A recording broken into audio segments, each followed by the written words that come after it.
இறைவனுடைய கருணையினால் 29வது பீடம் திருக்குற்றாலம். நேற்றைக்கே அந்த திருக்குற்றாலத்தினுடைய ஒரு சில பெருமைகளை நாம் பார்த்தோம். அந்த ஒரு சில பெருமைகளில் நினைவுபடுத்தி மீண்டும் போகிறோம். அதாவது குற்றாலத்தில் 33 தேவர்கள் கொஞ்சம் கூடிய ஒரு இடம். மார்கழி மாதத்தில் மற்ற எல்லா ஆலயத்திற்கும் மார்கழி மாசத்துல மட்டும்தான் வருவாங்களா அந்த 33 தேவர்கள். ஆனா குற்றாலத்துக்கு மட்டும் ஒரு சிறப்பு என்ன அப்படின்னு கேட்டீங்கன்னா, நேற்றைக்கே அந்த பாட்டு நான் குற்றால குறவஞ்சி ராசப்ப கவிராயர் அப்படின்னு சொல்லக்கூடியவர் பாடியதை நேற்றைக்கே நினைவுபடுத்தி சொன்னேன். அந்த வானரங்கள் கனி கொடுத்து மந்தியோடு கொஞ்சம் அப்படின்னு சொன்னாங்க இல்லையா? அப்படிப்பட்ட வானரங்கள் தன்னுடைய பெண்ணாக இருக்கக்கூடிய மந்தி என்கின்ற அந்த பெண் குரங்குகளுக்கு கனிகளை கொடுத்து அப்படி கொஞ்சக்கூடிய வேளையில் 33 தேவர்கள் வான்வழியாக பறந்து போகிற பொழுது அவர்களுடைய மனைவிமார்கள் அந்த பழத்தை கெஞ்சி கேட்பது போல, என்ன சிந்துறாங்களாம். எது இந்த குரங்குகள் கீழே சிந்துறத எங்களுக்கு கொடுத்தா நல்லா இருக்குமே அப்படின்னு அவங்க கெஞ்சி கேட்க, அங்க இருக்கக்கூடிய கானவர்கள், அதாவது காட்டில் வசிக்கக்கூடிய மக்கள், எங்க குற்றாலத்துக்கு வாங்க, அங்க வந்தீர்களானால் உங்களுக்கு இந்த பழங்கள் கிடைக்கும்னு சொல்லி கூப்பிடுவது போன்றதும், அவர்கள் வந்து அதை உண்பதற்காக வருகிற பொழுது மனைவி போனா பின்னாடியே எல்லாரும் போகணும். 33 தேவர்கள் மனைவிமார்கள் போனா அப்ப பின்னாடி யார் போகணும்? அவங்க கணவன்மார்கள் போகணும் இல்லையா?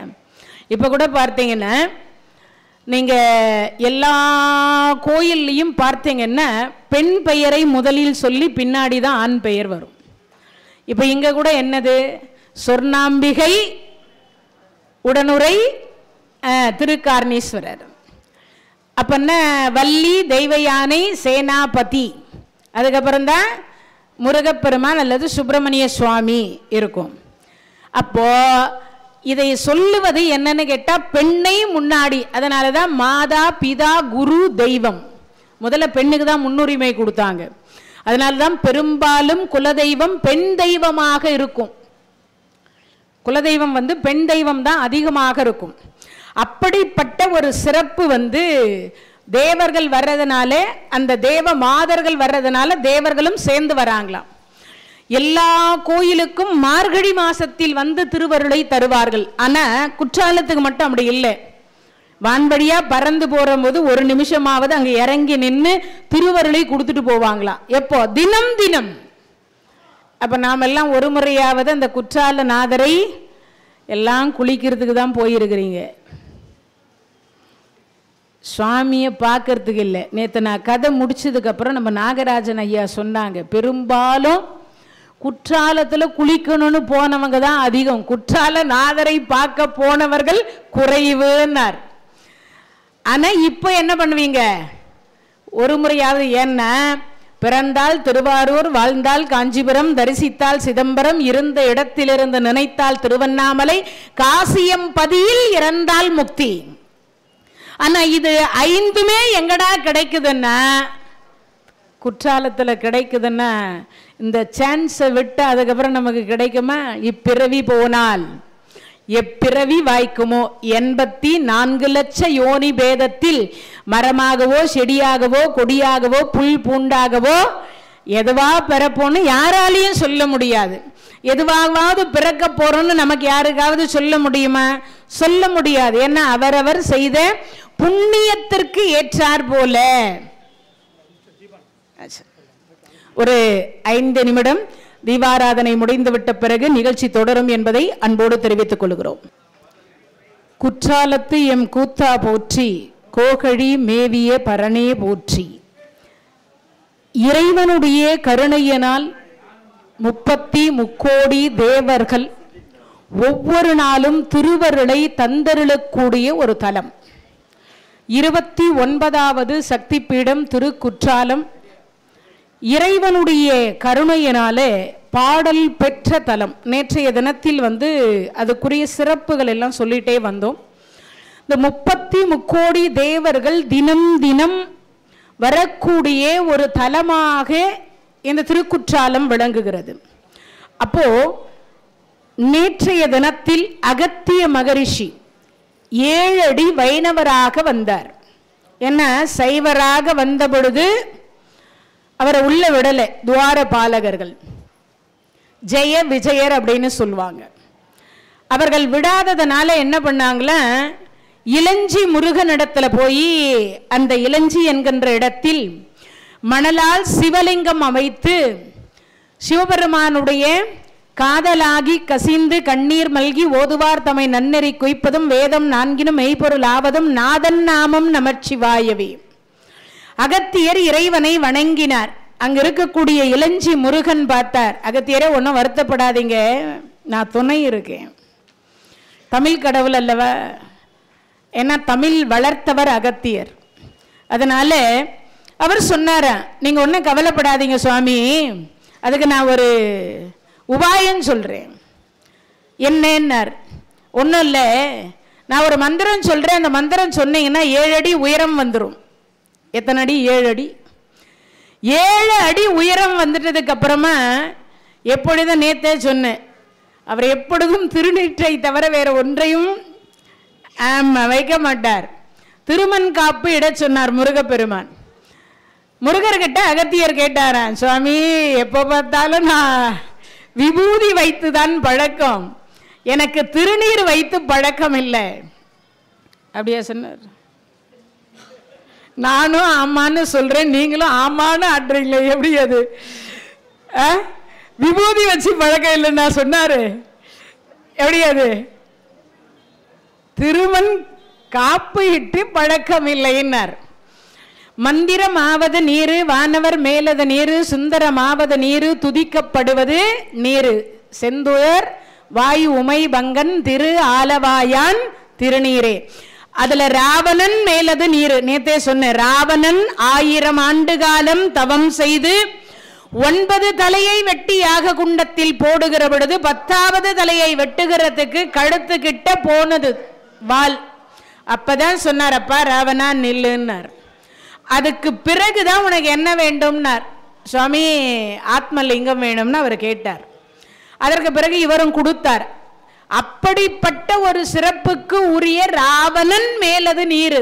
தினமும் நீர் வச்சா 1000 வருடம் தவம் செய்த புண்ணியமும், ராவணன் எப்படி தன் தலையை சிரசை வெட்டி யாக குண்டத்தில் போட்டு இறைவா நீ வரலன்னா காட்சி கொடுக்கலன்னா என் பிராணனையே விட்டுடுவேன்னு சொன்னானே, அவன் செய்த தவத்தை காட்டிலும் நீர் அணிவது மேலுன்னார் சம்பந்த பெருமான்.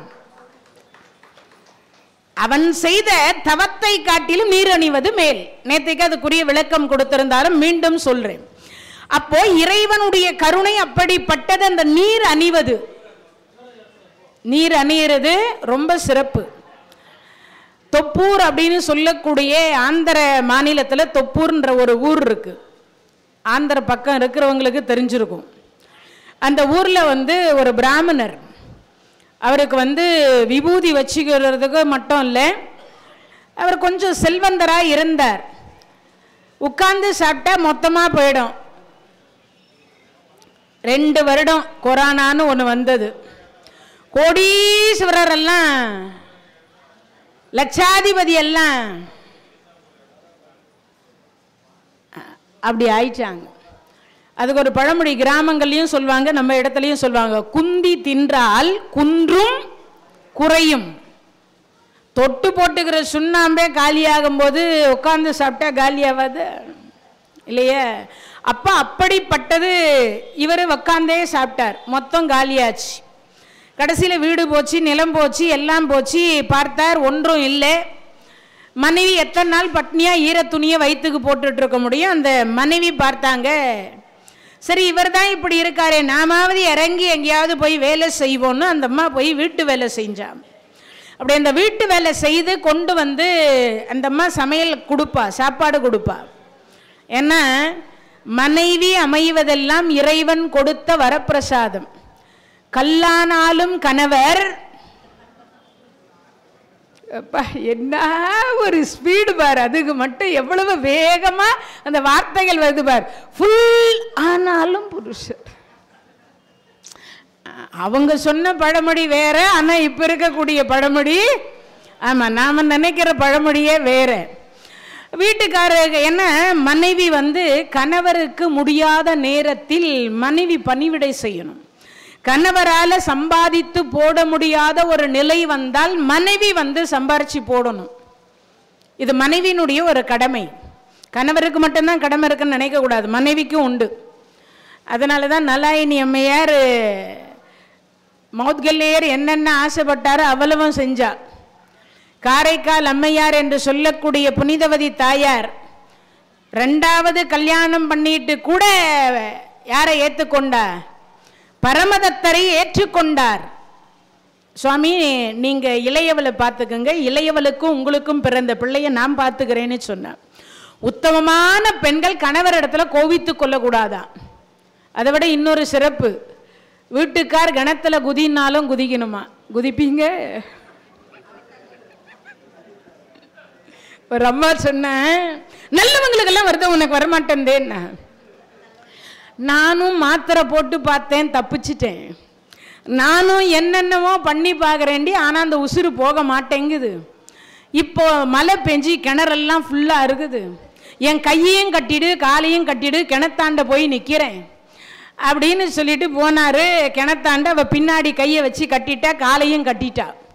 அடியே இப்படியே தள்ளினா பாறையில் கீரையில் விழுந்து மீண்டும் உனக்கு தொந்தரவு கொடுத்தாலும் கொடுப்பேன், ஓடி தள்ளு, நான் நடு கிணத்துல விழுந்துருவேன், உனக்கும் தொந்தரவு இருக்காதுன்னு சொன்னார்.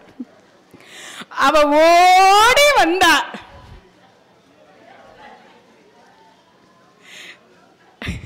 அவரு ஒதுங்கிட்டாரு, இவ போய் விழுந்துட்டா இல்லையா?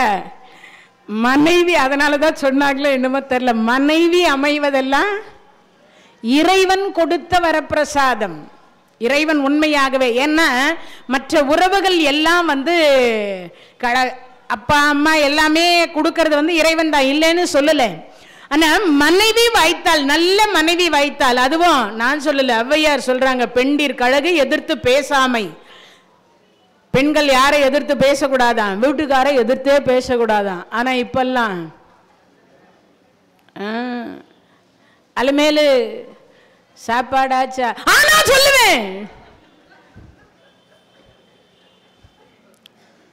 இப்படி வாட்சா வீட்டுக்காருக்கு எது எல்லாம் என்னவா இருக்கும்னு யோசிக்கணும் இல்லையா? அதனால இந்த மனைவி என்ன பண்ணா, கணவர் வேலை செய்யல, அதனால இந்த அம்மா வீட்டு வேலை செய்து உணவு கொண்டு கொடுத்தா. இவர் சாப்பிடுவார் தூங்குவார், சாப்பிடுவார் தூங்குவார். இப்படியே பல வருஷம் ஓடி போனது. அந்த வீட்டு வேலை செய்யக்கூடிய அந்த முதலாளியினுடைய இல்லத்துல ஒரு பெண் கல்யாணம் ஆகாம இருந்தார். இப்ப நம்ம சைதாப்பேட்டை திருக்காரணீஸ்வரர் அப்படின்ற இடம் இருக்கு இல்லையா, அது மாதிரி இந்த இடத்துக்கு ஒரு மகான் வந்தார். அந்த மாதிரி அந்த ஊருக்கு ஒரு மகான் போனார். அந்த மகான் கிட்ட பரிகாரம் கேட்டு சில பேர் பரிகாரம் செய்தாங்க. இந்த பெண்ணுக்கு சீக்கிரமா கல்யாணம் ஆயிடுச்சு, ரொம்ப நாள் மாப்பிள்ளை அமையாத இருந்தது. ஆனா அந்த பரிகாரம் செய்த உடனே எல்லாம் மாப்பிள்ளை கிடைச்சிட்டார். இந்த முதலாளி அம்மா சொல்றாங்க, அடியே நீ கூட போய் அந்த மகான் கிட்ட பரிகாரம் கேட்டுக்கோ, இன்னைக்கே கடைசி. அந்த மகான் இன்னைக்கு கூட கடைசி, அவர் ஊருக்கு போறார். ஊருக்குன்னா நீங்க நினைக்கிற ஊருக்கு இல்லை, ஆமா, அவர் சொந்த ஊருக்கு, அடுத்த ஊருக்கு பரிகாரம் சொல்றதுக்காக போக போறார். ஏன்னா இப்பெல்லாம் ஊருக்கு போறோன்னா வேற மாதிரி நினைக்கிறாங்க. ஆமா, நிரந்தர ஊருன்னு நினைக்கிறாங்க. ஆனா இதுவே வாடகை வீடு தான். நம்ம எல்லாம் இங்க தங்கிட்டு இருக்கிறது வாடகை வீடு. எப்ப கூப்பிட்டாலும் போயிடணும் காலி பண்ணிட்டு. அதான் அவன் எப்ப கூப்பிடுவான்னு யாருக்கும் வேற தெரியாது. அது தெரிஞ்சாலாவது டேப்பா ஏதாவது யாருக்கிட்டையாவது லஞ்சம் கொடுக்கலாம். ஆனால் அவங்ககிட்ட லஞ்சம் கொடுத்தாலும் வேற செல்லுபடி ஆகாது. வந்தால் சீட்டை கிழிச்சிட்டு போயிடுவான். நாமெல்லாம் ஒரு வேளை திருக்காரணீஸ்வரர் பாதத்தை பற்றி கொண்டால் மார்கண்டேயரை போல, அப்ப வேணா யமனை உதைப்பார். அவர் பாதத்தை பற்றி கொண்டால், ஆமா, அப்ப கூட யமன் விட மாட்டான். நீ வெளியில வா, நான் பிடிச்சிட்டு தான் போவேன். எவ்வளவு நேரம் திருக்காரணீஸ்வரர் பிடிச்சிட்டு போய் பார்க்கிறேன். எல்லாம் அப்படியே பிடிச்சிக்கிட்டீங்கன்னா அப்புறம் எனக்கு என்ன வேலை அப்படின்னு கேட்பார். அதனால இந்த அம்மையார்கிட்ட சொன்ன, அந்த அம்மா சொன்ன உடனே இந்த அம்மா போய் பரிகாரம் கேட்கலான்னு போன உடனே அவர் சொன்னார், அம்மா நெத்தியில வடுகுல பொட்டு இருக்கு, கழுத்துல மஞ்சள் கயிறு இருக்கு. மஞ்சள் கயிறே இப்ப கிடையாது. இப்பெல்லாம் மஞ்ச கயிறே கிடையாது. முதல்ல அக்ரிமெண்ட் சொல்றாங்க, தாலி செயின் இத்தனை சவரத்தில் போட்டால்தான் பொண்ணே தருவேன். ஆமாம் ஆமாம், இப்பெல்லாம் எல்லாம் தங்கத்தில் தான் போடணும், யாரும் இதுலேயே போடக்கூடாதுன்னு ஒரு கங்கணம் கட்டி கொண்டிருக்கிறார்கள். ஆனால் மஞ்சளில் போட்டால் அந்த பெண்களுக்கு எல்லாம் தெரிஞ்சு வச்சுங்க. இன்றைய தினத்தில் நான் சொல்லலை, கேன்சர் ஹாஸ்பிட்டலில் இருக்கக்கூடிய டாக்டர்கள் சொல்லுகிறார்கள், மஞ்ச கயிறு போட்டு கொண்டிருந்த பெண்களுக்கு மார்பக புற்றுநோய் என்று சொல்லக்கூடியது தவிர்க்கப்பட்டிருக்கின்றது. என்றைய தினத்தில் அவர்கள் தங்கத்தில் அணிய ஆரம்பித்தார்களோ அன்றைய தினத்தில் தான் அவர்களுக்கு மார்பக புற்றுநோய் என்று சொல்லக்கூடியது அதிகமாக இருக்கின்றது. 23% அதிகரித்திருக்கிறது அப்படின்னு சொல்றாங்க. அப்பன்னா நாமெல்லாம் எதில் போடணுன்றதை யோசிங்க. மற்றவர்களுக்காக நாம வாழல, நமக்காக நாம வாழ்கிறோம் என்பதை தெரிந்து கொள்ளணும். இறைவனுடைய கருணையினால் அந்த கயிறை பார்த்த மகான் சொன்னார், அம்மா கல்யாணம் ஆயிடுச்சு. எங்கே கணவர்? குழந்தை குட்டி. இறைவன் அதுக்கு எனக்கு பாக்கியம் இல்லை. சரி, கணவர் எங்கே? அவர் சாப்பிடுவார். ஆமா, இது 2 வேலையை தான் பர்ஃபெக்டா செய்வார். அப்படியே அம்மா கணவனும் மனைவியும் வந்தால் நான் பரிகாரம் சொல்றேன். அந்த வீட்டுக்காரர்கிட்ட போய் சாப்பாட்டை மறைச்சி வச்சுட்டு, ஏண்டி வேலைக்கு போலியா? போனேன். அப்ப எங்க சாப்பாடு? நான் சொல்றத செய்தீங்கன்னா இன்னைக்கு சாப்பாடு, இல்லைன்னா இல்லை. என்ன செய்யணும்? நான் ஒரு இடத்துக்கு கூப்பிடுவேன், நீங்க வரணும். சரி வரேன். சோறு தருவியா? தருவேன், வா. லைன்ல போய் நின்னார். நின்ன உடனே இந்த பார்த்த உடனே, என்னத்துக்குடி இங்கே லைனில் கொண்டு வந்து நிற்க வைக்கிற? பசி சிறுகுடல் பெருகுடலை தின்னுது, பெருகுடல் சிறுகுடலை தின்னுது, இருக்கிற நாக்கு பூச்சி எல்லாம் கொண்டான்னுது, இங்கே கொண்டு வந்து நிற்க வச்சிருக்கேன்.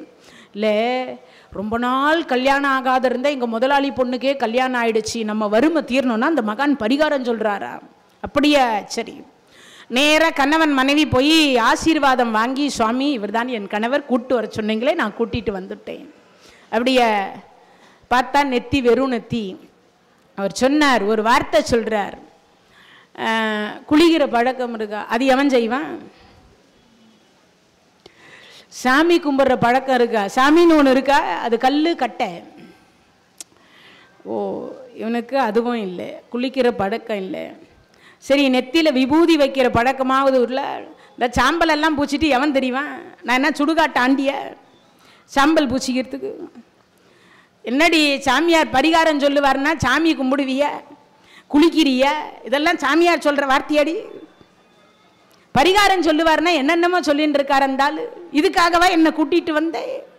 என்னென்னமோ சொல்லி பார்த்தார், கேட்கல. இவருக்கு சொல்லிட்டார், ஐயா லைன்ல நின்னுவா. அவருக்கே புரியல, இவங்கிட்டெல்லாம் மாட்டிக்கிட்டு நம்ம என்ன பரிகாரத்தை சொல்லேன்னு மீண்டும் போய் லைன்ல வா. அதுக்குள்ள இவர் யோசிக்கணும் இல்லை, அவனுக்கு என்ன பரிகாரம் கொடுக்கறதுன்னு. மறுபடியும் லைன்ல வந்தார். மறுபடியும் கேட்டார், நான் சொல்ற பரிகாரத்தை கரெக்டா செய்வியா? முதல்ல பரிகாரத்தை சொல்லியா, செய்யுமா வேண்டாமான்னு நான் முடிவு பண்றேன். அப்படியா? சரி, விபூதி வைக்க மாட்டேன், கோயிலுக்கு போக மாட்டேன், குளிக்க மாட்டேன், ஆடியோட ஆடி, அமாவாசையோட அமாவாசை, தீபாவளியோட தீபாவளி, பொங்கலோட பொங்கல், அப்பதான் குளிப்பேன். என்னையா இது? இப்படியெல்லாம் இருக்கிறவருக்கு என்ன பரிகாரம் சொல்றது?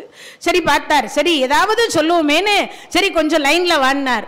ஏன்னா அவருக்கே என்ன சொல்றதுன்னு தெரியாதனால மறுபடியும் லைன்ல சொன்னார். கையில் ஒரு உருட்டு கட்டியை எடுத்துக்கினார். அடியே இதோட எனக்கு முன்னாடி 300 பேர் இருந்தாங்க, 300 பேரும் பரிகாரம் வாங்கிட்டு வீட்டுக்கு போயிட்டான். ஆனால் அந்த சாமியார் என்னை சும்மா லைன்ல வான்னு கீ வரிசையில் நின்று தான் மிச்சம். சிறுகுடல் பெருகுடலை சாப்பிடுது. காத்தால கொடுத்தாவது கூட்டு வந்தியா எதை? சாப்பாட்டை. இப்போ அந்த ஆள் பரிகாரம் சொல்லலைன்னா அந்த ஆளுக்கு இருக்குது கச்சேரி, உனக்கும் இருக்குது கச்சேரி. கையில ஒரு உருட்டுக்கட்டை எடுத்துட்டார். அந்த அம்மா பிரார்த்தனை பண்ணின்றா, சிவபெருமானே நீதான் கருணை பண்ணணும், என் வீட்டுக்காருக்கு நல்ல புத்தியை கொடு, சாமியார் இந்த வாட்டியாவது பரிகாரம் சொல்லணும்னு கடைசியா போனான். ஐயா குளிக்க வேண்டாம், கோயிலுக்கு போக வேண்டாம், திருநீறு நெற்றியில் அணிய வேண்டாம், விபூதி தரித்தவர்களை மட்டும் தினமும் பார்த்துட்டு சாப்பிடு. எளிமையான பரிகாரம். பார்த்துட்டு சாப்பிட்டா அடுத்த வருஷத்துக்குள்ள நான் கோடீஸ்வரன் ஆயிடுவேனா? நிச்சயமா ஆவே. நம்பிக்கையோடு செய். அவர் சொன்னார், ஒருவேளை ஆகலன்னா என்ன நம்ம கேட்குற கேள்வியே அங்கே தான். அவர் சொல்லிட்டார், அடுத்த வருஷம் இதே நாள் கண்டிப்பாக 10 நாள் அந்த ஊருக்கு நான் டூர் வருவேன். உனக்கு என்ன தோணுதோ அதை என்னை செய்து கொள், உனக்கு என்ன தோணுதோ அதை நீ என்னை செய்து கொள் அப்படின்ட்டார். வாக்கு மாற மாட்டீங்களே, சத்தியமாக மாற மாட்டேன், போயிட்டு வா. இங்கேருந்து புறப்பட்டார். அடியாய் நாளைக்கு தொடங்கட்டும், நன்றே செய் இன்றே செய், நன்றே செய் இன்றே செய், எதை தொடங்குறதா இருந்தாலும் இன்றைக்கே தொடங்கிடு அப்படின்னு சொல்லிட்டு நேராக போனார். அடியே யாரே விபூதி வச்சுக்கிறார், ஏற்று வீட்டுக்காரே வச்சுக்கிறார், பார்த்துட்டார். அப்போ சோறு போட்டார். 364 நாள் இப்படியே நடந்துச்சு. பார்க்காம சாப்பிட மாட்டார். அந்தம்மா சொல்லுவேன், சாப்பிடுங்களேன், இல்லை இல்லை விபூதி தரித்தவரை பார்த்துட்டு வந்து சாப்பிட்றேன். இப்படியே போச்சு. 364 நாள் போச்சு. லாஸ்ட் நாள், ஏண்டி இந்த 364 நாள் நடக்காட்டா இந்த நாள் நடந்துட போகுது, உனக்கும் இருக்கு அந்த ஆளுக்கும் இருக்கு. அந்த ஆள் வந்துட்டாரா, 9 நாள் ஆச்சு அந்த ஆள் வந்து இந்த ஊருக்கு வந்து. அப்படியே சரி, நானும் கரெக்டாக ரெடி பண்ணி வச்சுருக்கேன், நல்ல வேப்பங்கட்டையாக பார்த்து வச்சுருக்கேன், மற்ற கட்டையெல்லாம் விழுந்தா அடி சரியாக விடாது, இதில் தான் நல்லா விடுன்னு சொல்லியிருக்கிறாங்க, நல்ல சீவி செதுக்கி வச்சிருக்கிறேன், சரி புறப்படலான்றார். இன்னைக்கு ஒரு நாள் முடிச்சுட்டு நீங்கள் போங்க அப்படின்னு. அன்னைக்குன்னு பார்த்து இந்த மாதிரி மார்கழி மாதம் திருவாதிரையோ இல்லை ஏதோ ஒரு விசேஷமான நாள், எல்லாரும் திருவிழாவுக்கு சென்று விட்டார்கள். யாரும் ஊரில் ஆள் இல்லை. மனைவி கொண்டு வந்து உணவு கொடுக்க வந்த, அடியே சாப்பிட்றதுக்கு முன்னாடி இன்னைக்கு கடைசி நாள் இல்லையா, பார்த்துட்டு சாப்பிட்றேன், ஆனால் ஊரில் ஒருத்தரையும் காணுமே.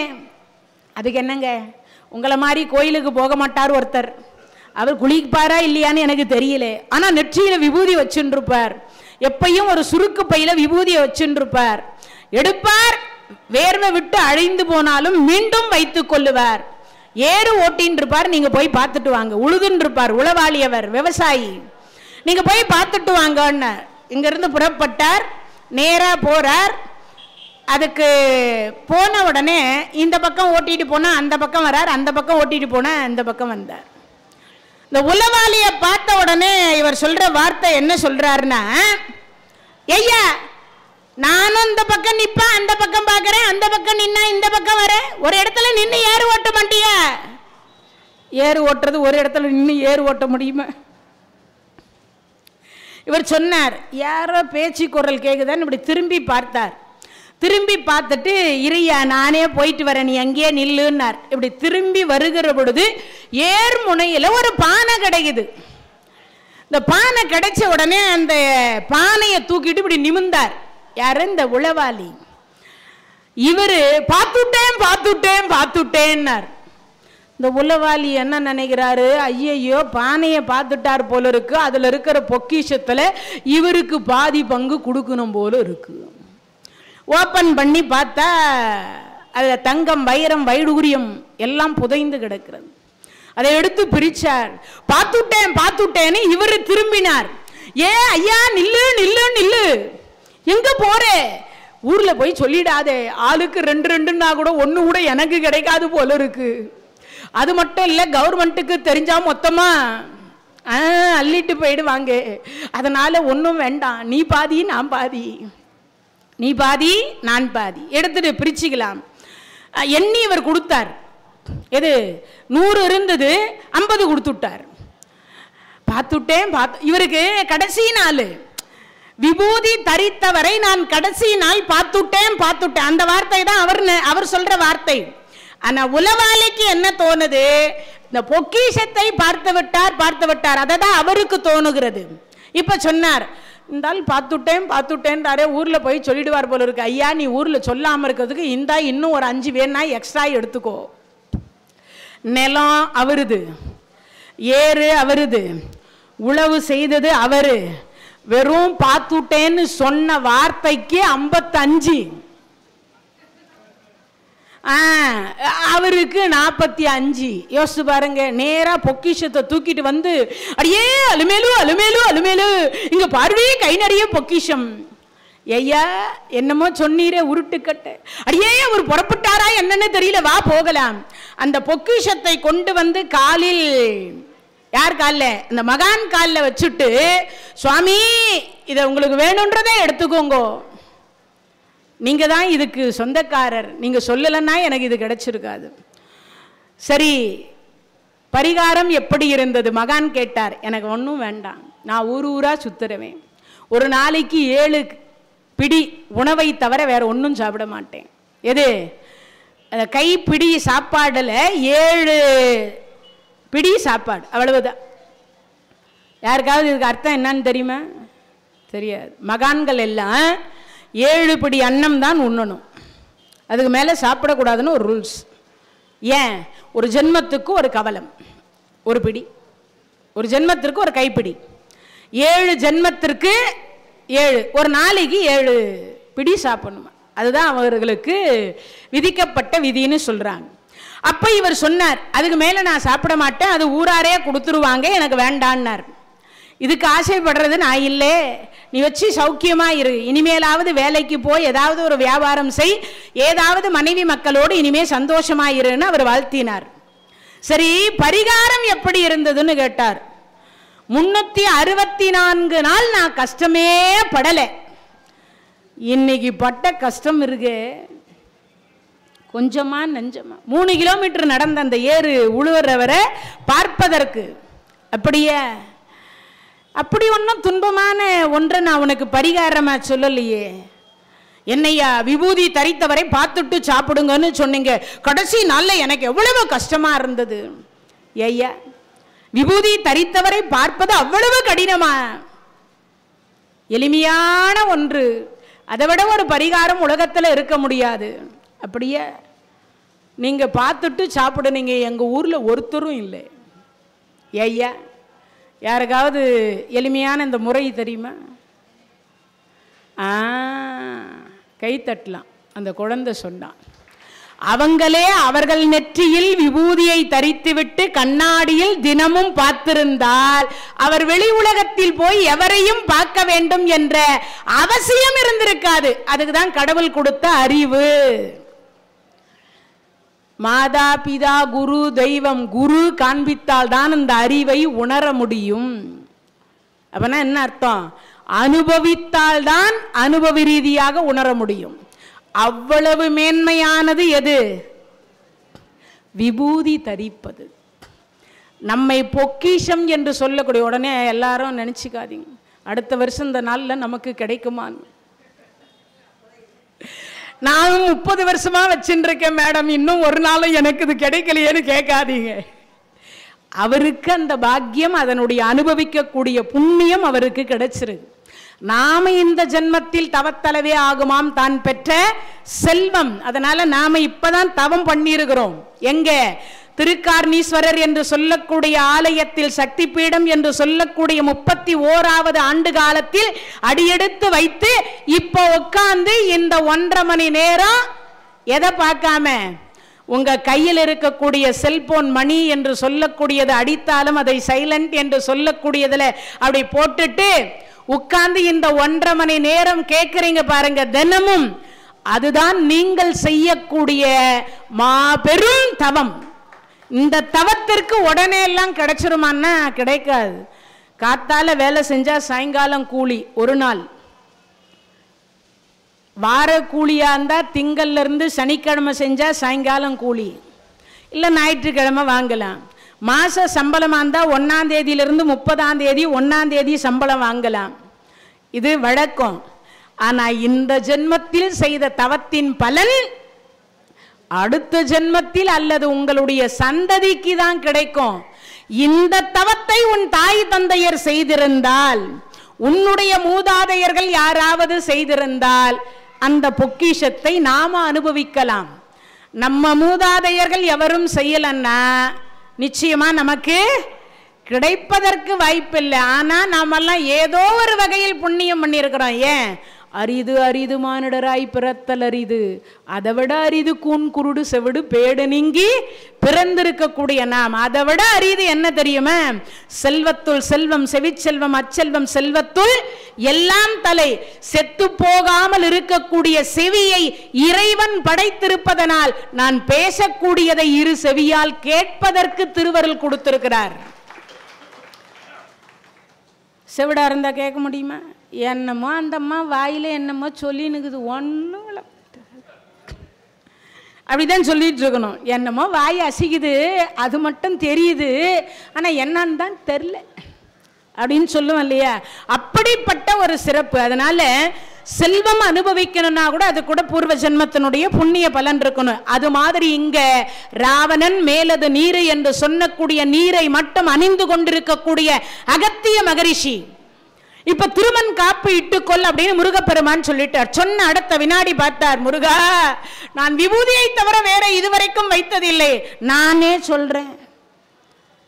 அப்பனுக்கு பாடம் சொன்ன சுப்பையன் சொல்றேன், நீங்க வைங்க, தப்பில்லை. இதுவும் அதுவும் ஒண்ணுதான். அறியும் சிவனோ ஒன்னு, அறியாதவர் வாயில. அதனால அந்த மண்ணில் விளையக்கூடிய அரிசி, அரி என்று சொல்லக்கூடிய 8 லட்சுமியின் நாயகன் கொடுத்தால்தான் உணவு. அதை ஜீரணமாக்கக்கூடிய தன்மை சிவபெருமான். அதனாலதான் அரிசி பெயர் வந்தது, அதுக்குனாலதான்.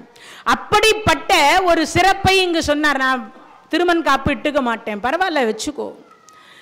சரி, குள்ளமா இருக்கேன்னு தான் உள்ள விட மாட்டேன்ட்டாங்க. நான் தமிழ் முனிவர்னு அவங்களுக்கு தெரிஞ்சிருக்கு. அதனால தான் சொல்றேன், 7 அடி ஆக்குறவங்களே 7 அடி உயரமாக்கினார். திருமண் காப்பு இட்டு கொண்டார். நானே துணைக்கு வரேன், வாங்க போலான்னார். அழைத்து கொண்டு உள்ளே போகிறதுக்கு துவார பாலகர் பார்த்தாங்க. ஆஹா ஆஹா, என் பெருமாளை பார்த்த மாதிரி இல்ல இருக்கு. யாரு? அகத்தியரை பார்த்து பெருமாளை பார்த்தோம். ஏன்னா செடியாய வல்வினை தீர்க்கும் திருமாலே நெடியானே. யார் அவரு? திருமால் ரொம்ப உயரமானவர், நெடியானேன்றாரு. அப்ப அந்த நெடியானாக இருக்கக்கூடியது போல இவரும் உயரமா இருக்கிறார். அந்த திருமண் காப்பை இட்டதை பார்த்த உடனே திருமாலே வந்துட்டாருன்னு நினைச்சு அந்த துவார பாலகர்கள் நேத்து வரைக்கும் அகத்தியர் வந்துட்டாரா? வந்தார், நான் விடலே. அகத்தியர் இன்னைக்கு வந்தாரா? வரல. 2 பேரும் பேசிக்கிறாங்க. வந்தா உள்ள விடக்கூடாது, அவர் சைவம், நாம வைணவம் அப்படின்னு சொல்லிட்டு இருந்தாங்க இல்லையா? இப்படி கேட்டு கொண்டிருந்தவர் அகத்தியரே சிரிச்சுட்டு இப்ப உள்ள போறாராம். உள்ள போகும்போதுதான் பார்த்தாரு. ஆஹா, உள்ள போன உடனே பார்த்தாரு, நான் சிவனேன்னு நினைச்சு வணங்க வந்தேன், இங்க பார்த்தா நெடிய பெருமாள் நிக்கிறார். அப்பதான் என்ன பண்ணாரா? குற்றால நாதா குருகுரு குற்றால நாதான்னு கையை வச்சு அழுத்தினார். அப்படி அழுத்திய அடுத்த வினாடி குறுகி சிவலிங்க சொரூபமாக காட்சி கொடுத்தார். குற்றாலநாதர் என்று சொல்லக்கூடியவருடைய திருமேனியில், அவர் தலை பகுதி சிரசு பகுதியில் இன்றைக்கும் அகத்தியருடைய கைரேகை அப்படியே பதிந்து இருக்கக்கூடிய ஒரு தலம் திருக்குற்றாலம். இன்னைக்கு வரைக்கும் நீங்க அபிஷேகம் பண்ணும் போது கரெக்டா அடையாளம் கரெக்டா தெரியும். அந்த கை அப்படியே இந்த 5 விரலும் அது மேல தெரியும். அப்பேற்பட்ட ஒரு சிறப்புக்குரிய ஒரு தலம் தான் குற்றாலநாதர். இப்ப அந்த குறுகிட்டார். இப்ப அம்பாள் ஸ்ரீதேவி பூதேவி 2 பேர் இருக்கிறாங்களே, என்ன பண்றது? குழல் வாய் மொழி அம்மை அப்படின்னு சொல்லி அம்மையாரை மாற்றினார். இன்னொரு அம்மா ஸ்ரீதேவியே மாத்திட்டார். பூதேவியை என்ன பண்றது? தரணியாக மாத்தினார். தரணியாக மாத்தினார். அந்த பீடம் தான் தரணி பீடம் என்று சொல்லக்கூடிய பராசக்தி பீடமாக விளங்குகிறது. அது நீங்க தொலைவில் இருந்து செண்பக அருவி என்ற ஒரு அருவி இருக்கும். அந்த அருவியிலிருந்து இந்த கீழே இருக்கக்கூடிய குற்றாலநாதனுடைய கோயிலை பார்த்தீங்கன்னா சங்கு வடிவில் இருக்கும் அந்த திருக்கோயில். அதுக்கு மதில் சுவர் என்று சொல்லக்கூடியதை கட்டி திருப்பணி என்று சொல்லக்கூடியதை செய்தவர் 63 நாயன்மார்கள் என்று சொல்லக்கூடியவள் ஒருவர். யாருக்காவது தெரியுமா? ரொம்ப நிறைய கோயிலுக்கு அவர் திருப்பணி செய்திருக்கிறார். சோழ மன்னர்களில் ஒருவர். யார் சொன்னது? கைத்தட்டுங்க. யார் அவர்? கோ செங்கன் சோழன். கோச்செங்கன் சோழன் அப்படின்னு சொல்லக்கூடியவர் தான் அங்க திருப்பணி செய்திருக்கின்றார். அந்த திருப்பணி அப்படின்னு சொல்லக்கூடிய மாட கோயில் அப்படின்னு சொல்லக்கூடியதுக்கு நிறைய திருப்பணி அவர் செய்தவர். ஏன் அவருக்கு அந்த பாக்கியம் கிடைச்சதுன்னா, உங்களுக்கு எல்லாருக்குமே 63 நாயன்மார்கள்ல கதை தெரியும். ஏன்? ஒரு சிலந்தி என்று சொல்லக்கூடியதை யானையும் திரு ஆனைக்காவல் என்ன பண்ணது, வெண்ணாவல் மரத்துக்கு கீழே ஒரு சிவலிங்கம் இருந்தது. யானை தினமும் நீரை தும்பிக்கையால கொண்டு அதன் மேல ஊற்றி பூஜை பண்ணி கொண்டிருந்தது. அதுக்கு அடுத்து என்ன பண்றதுன்னா, மேல இருந்து இலை கொட்டிக்கிட்டே இருந்தது. இந்த நாவல் பழத்தினுடைய இலை கொட்டிக்கிட்டே இருந்தது. அந்த சிலந்திக்கு ஞானம், முன் ஜென்மத்தில் பண்ண புண்ணியத்தின் பலனாக ஞானம் இருந்தது. அந்த ஞானத்தின் காரணமாக இந்த சிவபெருமான் மீது இலை விடக்கூடாதுன்னு என்ன பண்ணிட்டுதான், தன்னுடைய வாயில் இருக்கக்கூடிய எச்சினால் கூடாரம் அமைத்தது. இன்னைக்கும் 8 கால் பூச்சி என்ன பண்ணும், சிலந்தி என்கின்ற 8 கால் பூச்சி கூடு கட்டிக்கிட்டே இருக்கும். எல்லா இடத்துலையும் கூடு கட்டும் அல்லவ. அந்த சிலந்தியாக இருக்கக்கூடியது கூடு கட்டிக்கிட்டே இருக்கும். தினமும் வரும் இந்த தும்பிக்கை அதை அறுத்து யாரு, யானையை அறுத்து போட்டுட்டு மறுபடியும் அதை தண்ணியை ஊற்றும். யார் இந்த சிலந்தி இப்படி தினமும் பார்த்தீங்கன்னா நாம பூஜை பண்றதை யாரோ தடுக்கும் விதமாக இந்த கூண்டை கட்டி வைக்கிறாங்களே, யாரா இருக்கும்? அதுக்கு அறிவே இல்லையா? நான் தினமும் பூஜை பண்றேன்னு தெரியாத, நீர் ஊற்றுவதற்கு கஷ்டமாக இருக்கிறது அல்லவா அப்படின்னு தினமும் அந்த கூண்டை இது பிச்சிடும், தண்ணியை ஊற்றும். சிலந்தி பார்த்தது, நான் எழ விழக்கூடாதேன்னு நான் கூடு கட்டனா இந்த யானைக்கு எவ்வளவு கொழுப்பு இருக்கும், தினமும் இது கொண்டு வந்து நான் கட்டுறேன். எதை? அந்த எச்சில்னால் கட்டக்கூடிய நூல் என்று சொல்லக்கூடியதை அறுத்தெறிகிறது அல்லவா. அதனால அதுக்கு கோபம் வந்தது. ஒரு நாள் கோபம் வந்தது, சிலந்தி போய் அந்த தும்பிக்கை உள்ள போய் நுழைந்தது. சாதாரண ஒரு எறும்பு போய் தும்பிக்கையில கடித்தால் கூட அவ்வளோ பெரிய யானை இறந்து போயிடும். அவ்வளோ பெரிய யானைக்கு உயிர் எங்க வச்சுக்கிறார்? அந்த தும்பிக்கையில வைத்திருக்கிறார். ஒரு எறும்பு போய் அப்படி கடிச்சாலும் பிராணனை விட்டுடும். அப்போ இது என்ன பண்ணது, அந்த தும்பிக்கையை அடிச்சு அடிச்சு இறந்து போனது யானைக்கு முக்தி கொடுத்துட்டார். ஆனா இந்த சிலந்திக்கு இன்னும் முக்தி கிடைக்கல. அப்பதான் சோழநாடு என்று சொல்லக்கூடிய இடத்தில் இருக்கக்கூடிய சுபதேவர் என்று சொல்லக்கூடியவருக்கு அவருடைய மனைவி கமலவதியார் அப்படின்னு சொல்லக்கூடிய அம்மையார். அந்த அம்மையார் சிவபெருமானை சதா சர்வகாலம் பிரார்த்தனை செய்வாங்க. அப்படி பிரார்த்தனை செய்து கொண்டிருக்கிற பொழுது என்ன, நீங்கள்லாம் கூட நல்ல குழந்தைகள் பிறப்பதற்கு தவம் செய்யணும். ஒருத்தருக்கு ஒரு குழந்தை பிறக்குதுன்னா அந்த குழந்தை அப்படின்னு சொல்லக்கூடிய பாக்கியம் கிடைப்பது ஒரு சிறப்பா இருந்தாலும், ஆனா அதை விட சிறப்பு என்னன்னா, நல்ல குழந்தைகள் தன் வயிற்றில் பிறந்து பேரெடுக்கக்கூடிய குழந்தையா இருக்கணும். அப்பா அம்மாவை வச்சு காப்பாற்றக்கூடிய குழந்தையா இருக்கணும். என்ன சேர்த்து வச்சுக்கிற? எதிர்த்த வீட்டில் இருக்கிறவன் 1 கோடி சேர்த்து வச்சுக்கிறான், நீ தெரு கோடியில என்ன வச்சுக்கிற? உன்னெல்லாம் அப்பன்னு சொல்லிக்க எனக்கு வெக்கமா இருக்கு. சில பிள்ளைகள் சொல்றாங்க, வெளியில எங்கேயும் போய் எங்க அப்பன்னு சொல்லிடாதே அப்படியும் சில பிள்ளைகள் சொல்றாங்க. ஆனா நல்ல பிள்ளைகள் அப்படின்னு பிறக்கணும்னா அதுக்கு தவம் பண்ணணுமா? இந்த கமலவதியாரும் சுபதேவரும் நல்ல பிள்ளையாக இருக்கக்கூடிய அந்த குழந்தை பிறக்கணுன்றதுக்காக அவ்வளவு தவம் பண்ணி இருக்கிறாங்க. இப்போ அந்த அம்மாவுக்கு பிரசவ நேரம், வயிறு வாய்த்தது, மணி வயிறு வாய்த்தது, பிரசவ நேரம் வந்தது. எந்த நேரத்தில் குழந்தை பிறந்தா நல்லா இருக்கும்? இப்போ எல்லாரும் அதை தான் பண்றாங்க. ஆமா, ஜோதிடர்கிட்ட போய் காமிச்ச உடனே நியூ இயர் அன்னைக்கு எடுத்துடலாம், 2024 வருஷம் பிறக்கிற மாதிரி அவனும் தினமும் பறந்துக்கிட்டே இருக்கட்டும். ஆமாம், நல்ல நாள். சில பேர் பார்த்து நேரம் முகூர்த்தம் எல்லாம் பார்த்து ஒன்றும் வேணாம், ஒரு 3 லட்சம் கட்டு. ஆமாம், சுபப்பிரசவம்லாம் கிடையாது இப்பெல்லாம். யாரை கேளு, இந்த பெண்கள் வேற ரொம்ப பெருமையாக வேற சொல்லிக்கிறோம். என்னன்னு, எங்கள் அம்மா வீட்டில் என் பிரசவத்துக்கு 3 லட்சம் செலவு பண்ணாங்க. இது பெருமையா? பெண்களுக்கே ஏற்படக்கூடிய சாதாரண ஒரு சுபப்பிரசவமான அது பெருமை. ஆனால் இப்பெல்லாம் அதுக்கு வாய்ப்பே இல்லைன்ற மாதிரி ஆயிடுச்சு. இதை வேற பெண்கள் வேற அங்கே கொஞ்சம் மெய்யோ பொய்யோன்னு ஒரு 3 மாதம் ஆகுதோ இல்லையோ டாக்டர் சொல்லிடுறாங்க, படியேறக்கூடாது, வெயிட் தூக்கக்கூடாது, உட்காரக்கூடாது, எழுந்திருக்கக்கூடாது, கம்ப்ளீட் பெட் ரெஸ்ட். அப்புறம் எங்கே இருந்தது சுபப்பிரசவம்? இல்லையே. ஓடி ஆடி காத்தால நாளைக்கு சாயங்காலம் குழந்தை பிறகுதுன்னா காத்தால கூட இடுப்பில் தண்ணி தூக்கிட்டு அலைவாங்க. இப்போ இருக்கிற பிளாஸ்டிக் குடம் கிடையாது. அந்த காலத்தில் இருக்கக்கூடிய ஒரு 5 கிலோ வெயிட் இருக்கும் அந்த ஆமாம் பித்தளையும் செம்பும்.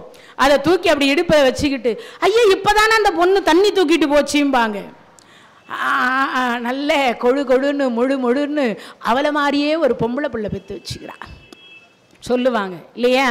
அப்படி சுபப்பிரசவமானது ஒரு காலத்தில். இப்பெல்லாம் அதுக்கெல்லாம் வழியே இல்லை. இந்த அம்மா கிட்ட ஜோதிடர்கள் பார்த்து சொன்னாங்க, 1 நிமிடம் தள்ளி குழந்தை பிறந்தால் இவன் 3 உலகை ஆளுவான்னாங்க.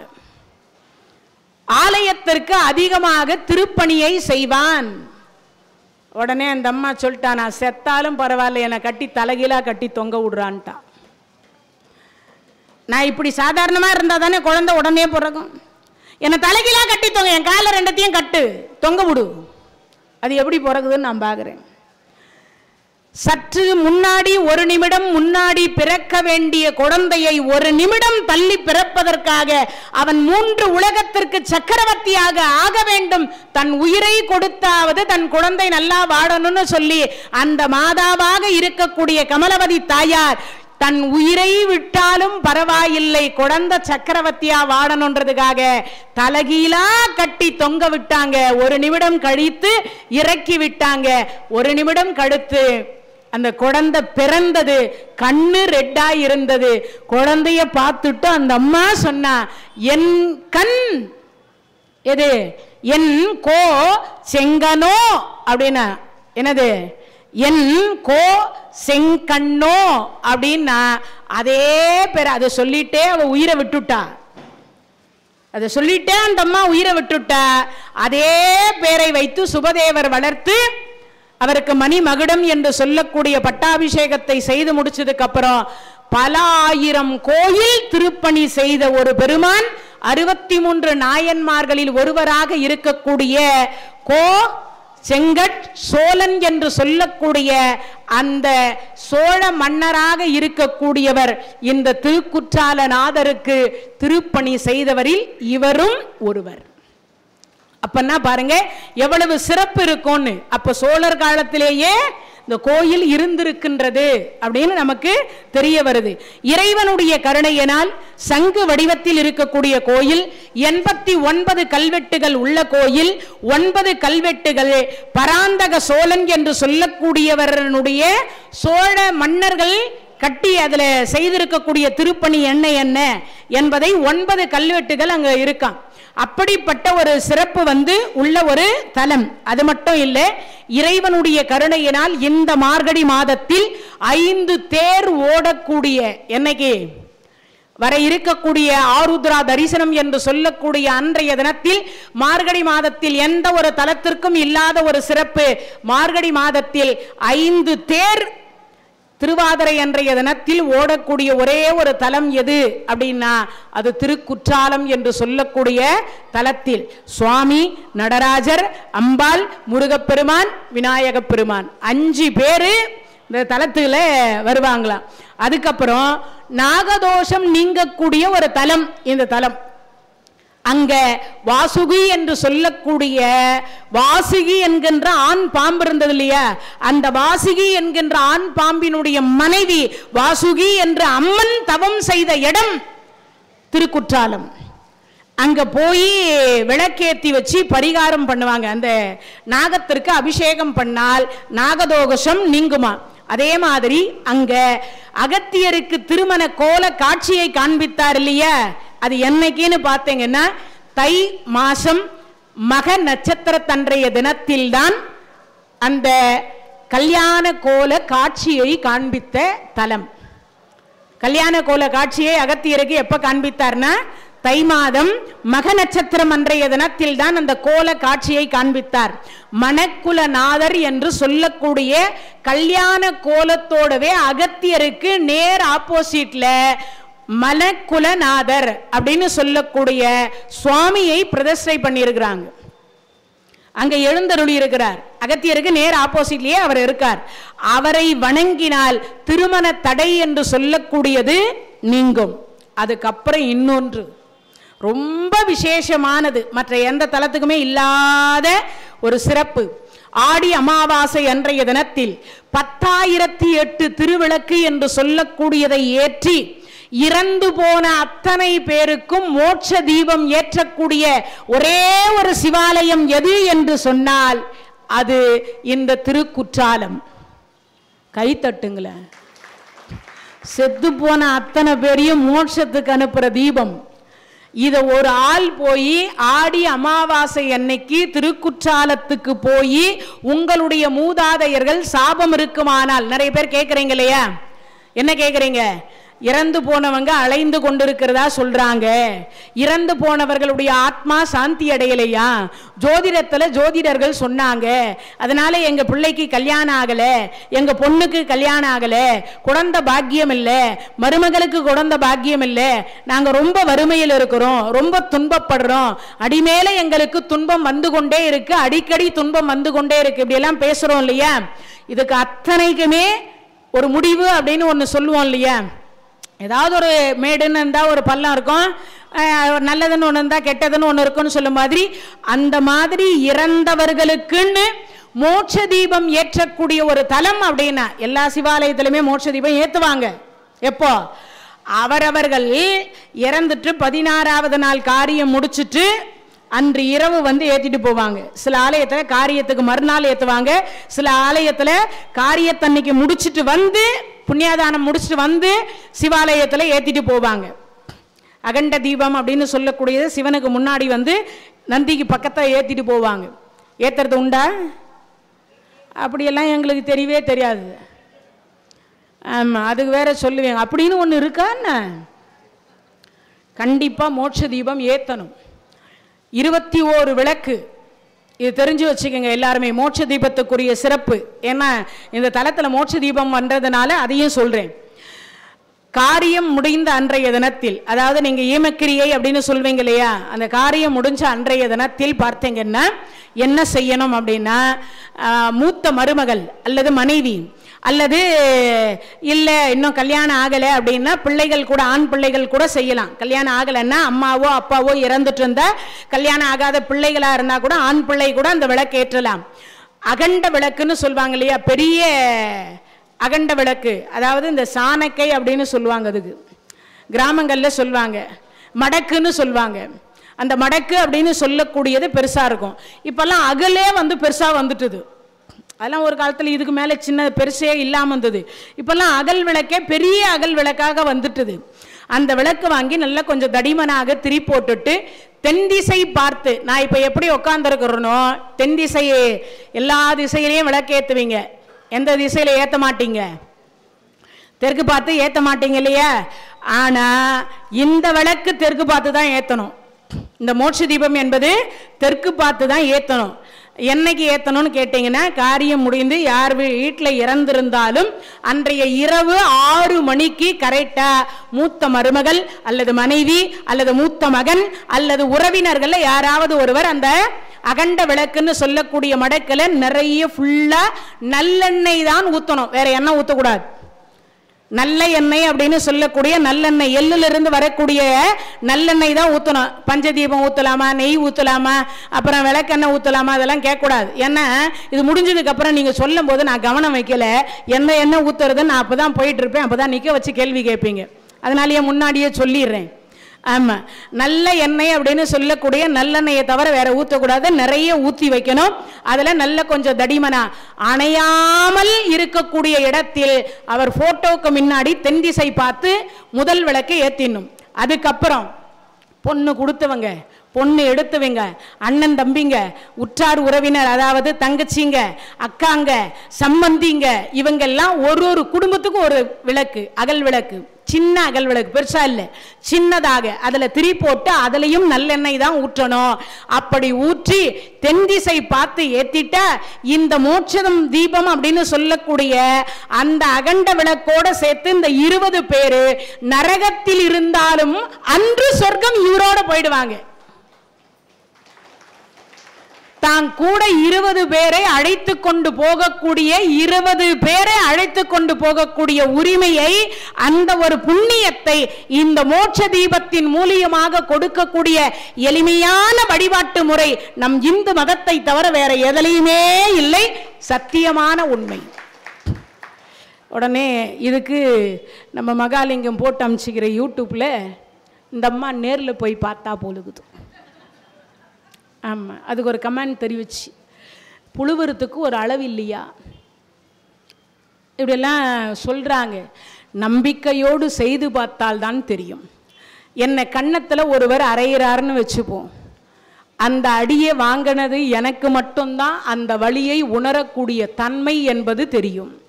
பல்லு வலி எனக்கு வந்தால் நீங்கள் மாத்திரை சாப்பிட்டீங்கன்னா உங்களுக்கு வலி எப்படி இருக்குன்னு சொல்ல முடியுமா? பல்லு வலி அவரவருக்கு வந்தாதான் தெரியும். தலைவலியும் வயிற்று வலியும் அவங்கவங்களுக்கு வந்தாதான் தெரியும். கரண்ட்ல கையை வச்சுட்டு ஷாக் அடிக்குதுன்னு சொன்னா, ஷாக்குன்னா என்னது அப்படின்னு நான் கேள்வி கேட்டா, அப்ப நீங்கெல்லாம் என்ன சொல்வீங்க? தொட்டுப்பார் தெரியும்பீங்க. கரண்ட்ல ஷாக்கு அடிக்குது, ஆனா அதை எப்படி உணர்வது? நான் என் விரலை கொண்டு போய் கரண்ட்ல வச்சாதானே என்னால உணர முடியும். நான் வைக்காமலேயே நான் எப்படி உணர முடியும்? இல்லையா? அதனால நம்பிக்கை இருக்கக்கூடியவர்கள் செய்யுங்க. 20 பேர் அன்றைய தினத்தில் இவரோடு சேர்த்து, அது மட்டும் இல்லை, நரகமே போகக்கூடியவராக இருந்தாலும் கூட யமதிசை என்று சொல்லக்கூடிய அன்றைய தினத்தில் இந்த அகண்ட விளக்கு ஏத்திட்டா, அந்த தீபத்தினுடைய ஒளியில் அந்த யமதர்ம ராஜாவாக இருக்கக்கூடியவர் கோடி பாவம் செய்தாலும் அவரை கொண்டு போய் திருக்கைலாயத்திலேயோ சொர்க்கத்திலேயோ விட வேண்டியது யமதர்ம ராஜாவினுடைய கடமை. என் திசையில எவனும் இன்னைய வரைக்கும் விளக்கேத்தல. இந்த அம்மா புண்ணியவதி, இறந்து போனவர் புண்ணியமாம் போலுகுது. அவருக்கு வேண்டி இவ்வளவு பெரிய அகண்ட தீபத்தை ஏற்றி வச்சிருக்கிறாளே, இந்த புண்ணியமா அப்ப எவ்வளவு புண்ணியம் பண்ணியிருப்பார். சித்திரகுப்தா கணக்கு விளக்க பாரு, பாவத்தை தவிர வேற ஒன்றும் இல்லை சுவாமி. ஆனா என் திசை பார்த்து என்ன ஏற்றி வச்சுக்கிறாங்க? மோட்ச தீபம் ஏற்றி வச்சுக்கிறாங்க. நான் என்னை வணங்கி என் திசை பார்த்து விளக்கேற்றி வச்சிருக்கிற பொழுது நான் கொண்டு போய் நரகத்தில் விட்டா அந்த ஆன்மா என்னை சபிக்காத. அதனால என்ன பண்ணியிருந்தாலும் பரவாயில்ல, கூட்டி கழிச்சு பார்த்தா ஏதாவது ஒன்று இருக்கும், ஒரு துளி அளவு புண்ணியமாவது. அதனால விடு போட்டு. யாரு? யமன் இதுக்கு ஒன்றுக்கு மட்டும்தான் மனம் இறங்குவாராம். எதுக்கு?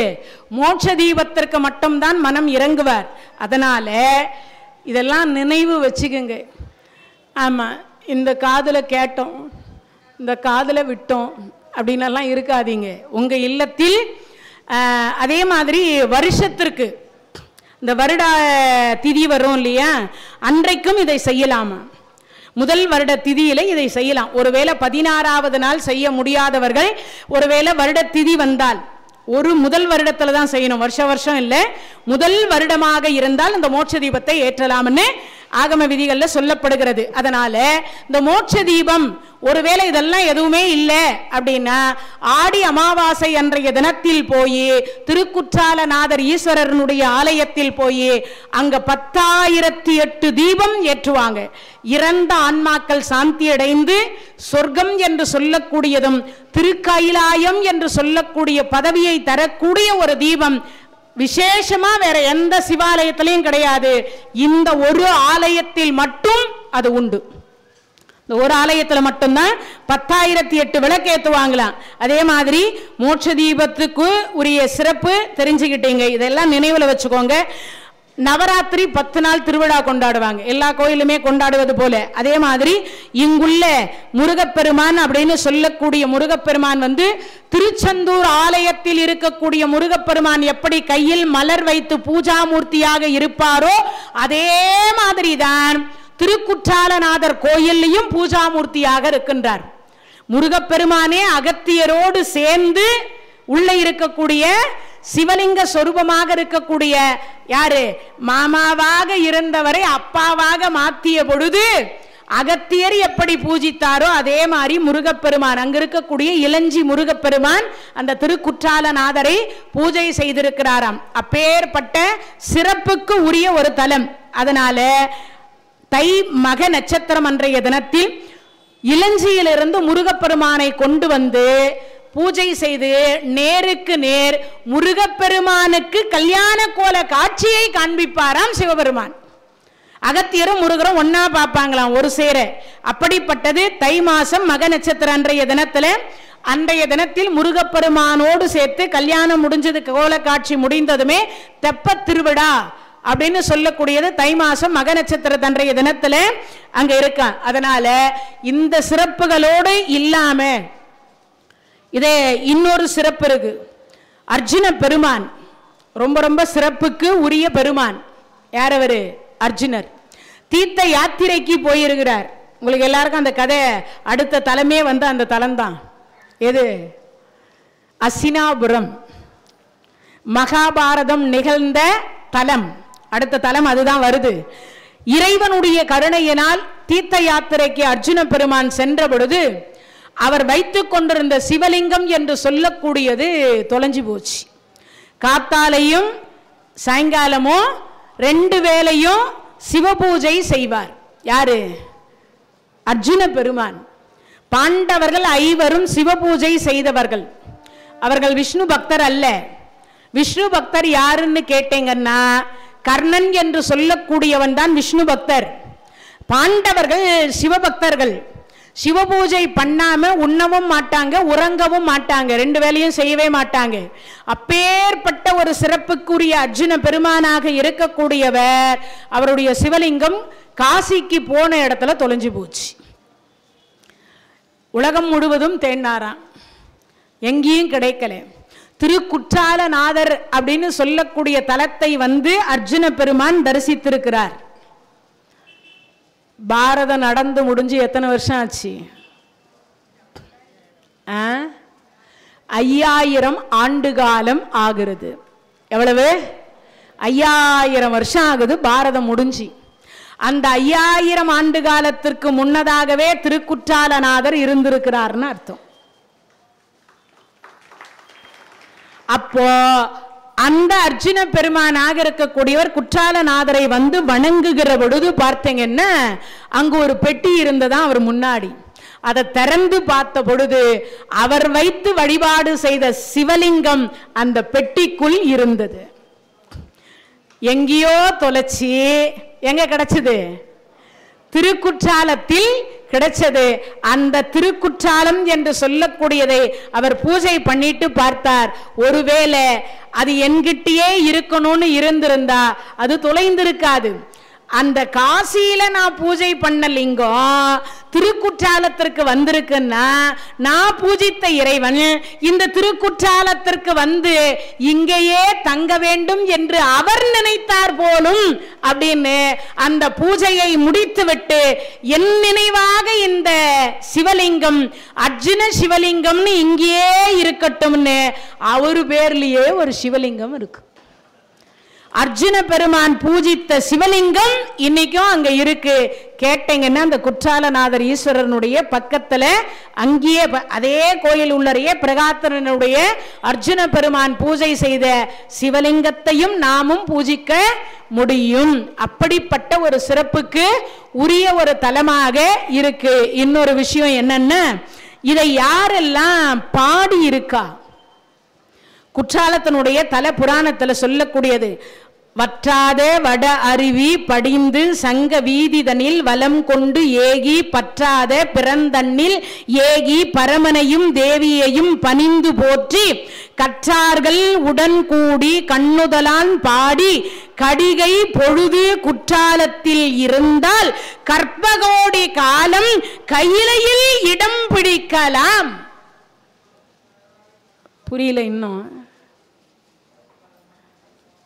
பாட்டுக்கு தல புராணத்தினுடைய பாடல் இது.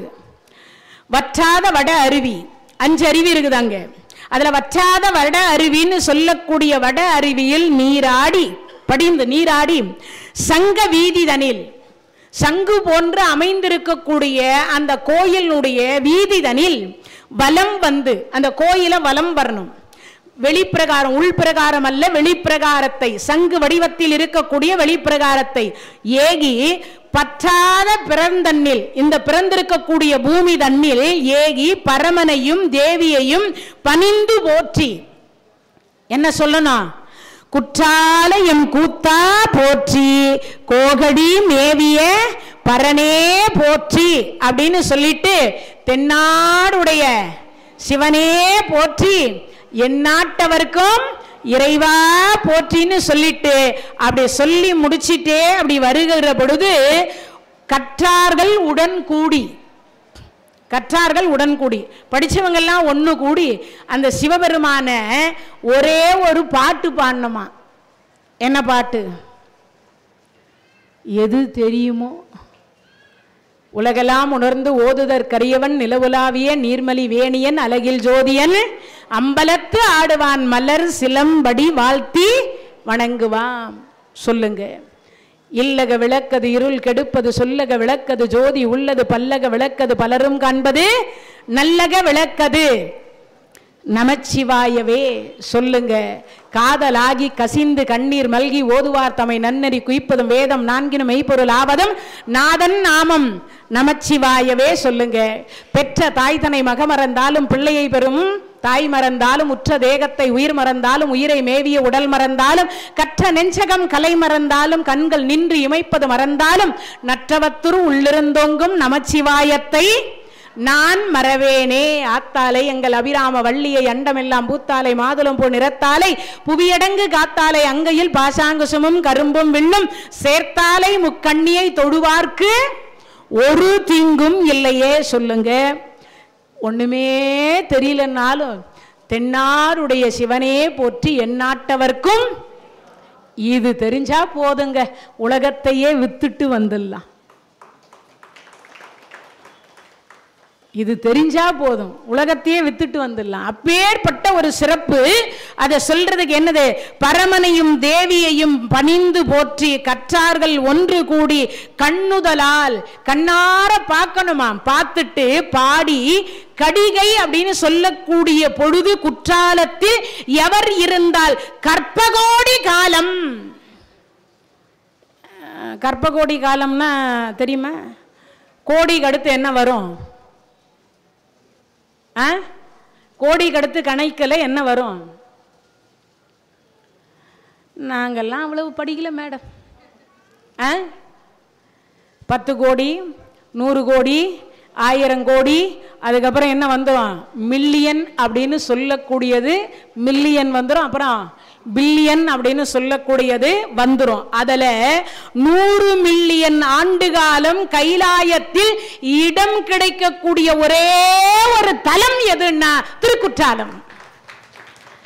100 மில்லியன் ஆண்டு காலம் யோசிச்சு பாருங்க. ஒரு வருஷம் இருந்தாவே கைலாயத்தில் பெரிய விஷயம். 100 மில்லியன் ஆண்டு காலம் குற்றாலத்தை நாதரை ஒரு கடிகை, ஒரு கடிகைன்னா இந்த செகண்ட் சொல்றோம் இல்லையா, இதுல பாதி தான் கடிகை. எது இப்படி போடுறோம் இல்லையா, இதுல பாதி கடிகை. அப்ப அந்த ஒரு செகண்ட்ல 30 செகண்ட் சரண கமலாலயத்தை அரை நிமிஷம் நேரமட்டில் அருகுரை பெருமாள் சொல்றார் இல்லையா, அந்த அரை நிமிஷ பொழுது அந்த குற்றாலநாதனுடைய கோயில்ல ஒரு நிமிடம் கூட சொல்லல, அரை நிமிட பொழுது நின்று விட்டாலும் கற்பகோடி காலம் கைலை மலையில் இடம் உண்டுன்றார். அப்பேற்பட்ட ஒரு சிறப்புக்கு உரிய தலம் எது? குற்றாலம். உற்றார் யாரு? உற்றார் யார் உளரோ உயிர் கொண்டு போகும் பொழுது குற்றாலத்துறை கூத்தனல்லால் நமக்கு உற்றார் யார் உளரோ. யார் சொல்றார்? அப்பர் பெருமான் என்று சொல்லக்கூடிய நாவுக்கரசர் சொல்றார், பட்டினத்தார் சொல்றார். ரொம்ப சிறப்பான பாடல். இந்த மாதிரி யாராலையும் சொல்லி இருக்க முடியாது. காலன் வரும் முன்னே கண் பஞ்சடையும் முன்னே பாலுன் கடைவாய் படும் முன்னே மேல் விழுந்து உற்றார் அழும் முன்னே ஊரார் சுடும் முன்னே குற்றாலத்தானையே கூறுன்றார். அற்புதமான பாட்டு. என்ன சொல்றார்? காலன் வரும் முன்னே, இந்த யமதர்ம ராஜா வந்து உன் மேல பாச கயிறை அப்படி தூக்கி வீசுவதற்கு முன்னதாக ஒரு முறையாவது அந்த குற்றால நாதா என்று ஒரு முறையாவது சொல்லிடுன்றார். சரி, அதாவது பரவாயில்ல. அதுக்கு அடுத்து சொல்றார், இந்த கண்ணு தெரிகிற பொழுதே கண் பஞ்சடையும் முன்னே, ஒரு முறையாவது போய் யாரை பார்த்துடு? குற்றால நாதனை பார்த்து விடு. அவனல்லாது உற்றார் நமக்கு யாருமே கிடையாது. ஏன்? வீடு வரை, வீதி வரை, காடு வரை, கடைசி வரைக்கும்.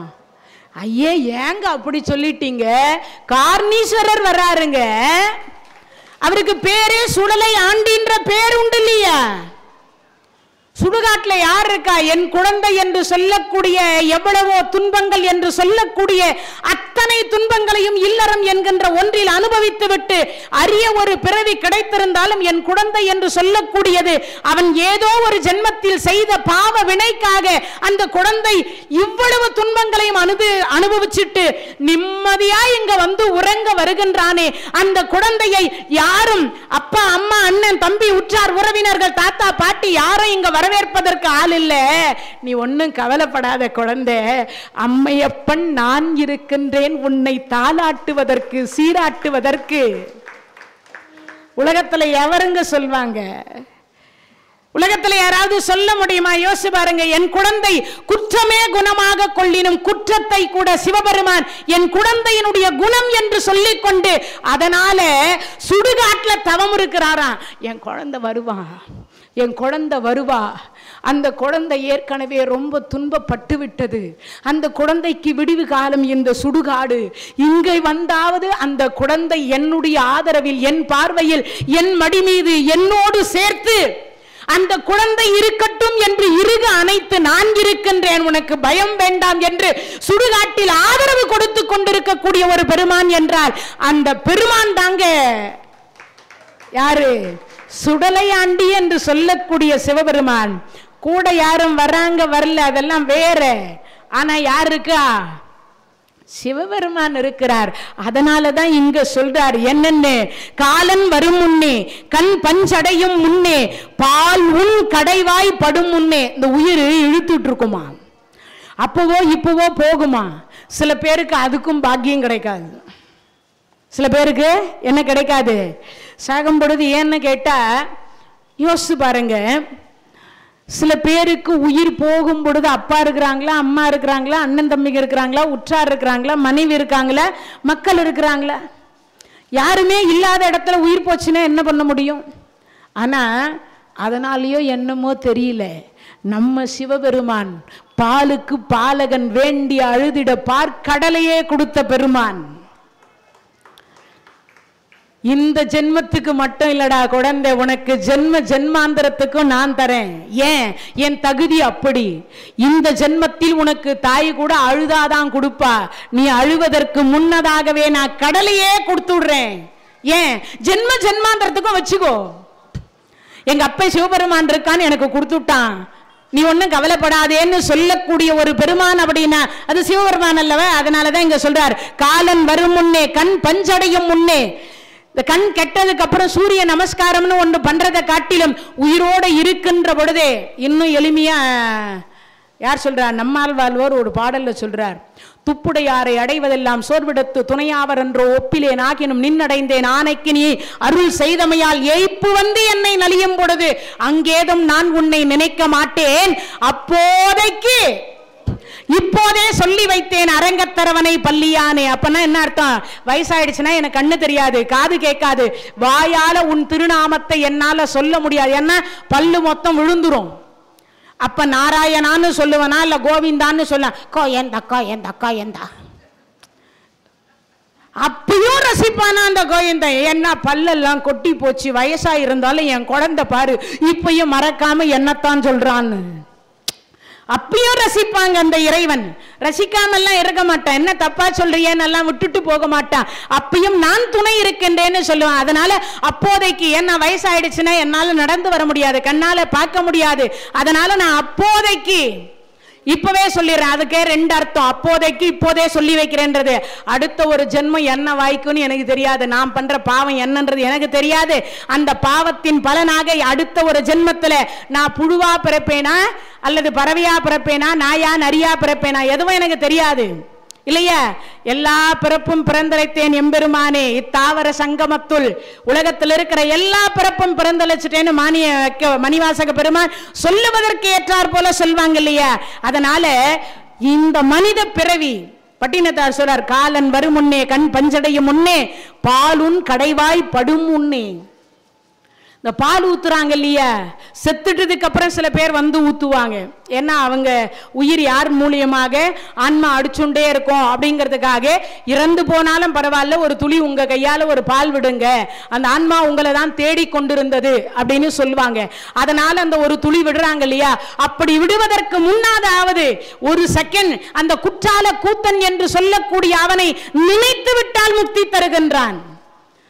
போகணும்னு அவசியம் இல்லை, பார்க்கணும்னு அவசியம் இல்லை, நினைச்சா பேர் சொன்னா என்ன, ஒவ்வொரு தலத்துக்கும் ஒரு சிறப்பு சொன்ன இல்லையா, ஆனா எல்லா சிறப்பும் இருக்கக்கூடிய ஒரு தலம் அப்படின்னா அது திருக்குற்றாலம் அப்படின்றார் பட்டினத்தாரும். அப்ப சொல்லுகிற பொழுது, காலன் வரும் முன்னே கண் பஞ்சடையும் முன்னே பால் உன் கடைவாய் படும் முன்னே. ஏன்னா இந்த ஊத்துற பால் கூட என்ன பண்ணுமா, இந்த சைட்ல வழியுமா, உள்ள போகாது. அதனால வடியும் முன்னே மேல் விழுந்து உற்றார் அழும் முன்னே. இறந்த உடனே எல்லா சுற்றத்தவரும் இருந்தார் போயிட்டார், இருந்தார் போயிட்டார், அத்தை மாமா மாமி அண்ணன் தம்பி உற்றார் அம்மா அப்பா என்று என்னென்னமோ பேரை சொல்லி அழைத்து அப்படி எல்லாம் அழைப்பாங்க. அப்ப விழுந்து மேல் விழுந்து அழுவாங்க, இருந்தியே போயிட்டியேன்னு அழுவாங்க. ஆனா யாராவது கூட வருவாள? யாரும் வரமாட்டாங்க, சொல்றதோட சரி. அதுக்கப்புறம் சொல்றார், மேல் விழுந்து உற்றார் அடுமுன்னே ஊரார் சுடும் முன்னே. ஒன்னு புதைப்பாங்க, இல்லைன்னா எரிப்பாங்க, ரெண்டுத்துல ஏதோ ஒண்ணு செய்ய போறாங்க. ஆனா அப்படி செய்வதற்கு முன்னதாகவாவது என்ன சொல்றார், குற்றாலத்தானையே கூறுன்றார். அதுக்கு முன்னாடி ஒரே ஒரு முறை, நீ நிறைய முறை சொல்லுன்னு கூட சொல்லல, எது வாழ்நாள்ல ஒரே ஒரு முறையாவது அந்த குற்றாலத்தானையே கூறுன்றார். எது, யமதர்மராஜா வந்து பாச கயிறை போட்டு இழுக்கிற பொழுது உன் உயிர் ஊசலாடி கொண்டிருக்குமே, அப்பொழுதாவது ஒரு நிமிடம் அந்த குற்றாலத்தானையே நினைத்து உன் உயிர் பிரிந்து விட்டால் கற்பகோடி காலம் கைலாயில் இடம் கிடைக்கும். அப்ப கைலாயில இடம் கிடைக்கக்கூடிய ஒரு தலமாக எது இருக்கு? அதுக்கு அடுத்து சொல்றார், உற்றாரை யான் வேண்டேன். யார் சொல்றது? இப்போ யாருக்கு புறப்பாடு நடந்துட்டு இருக்கு?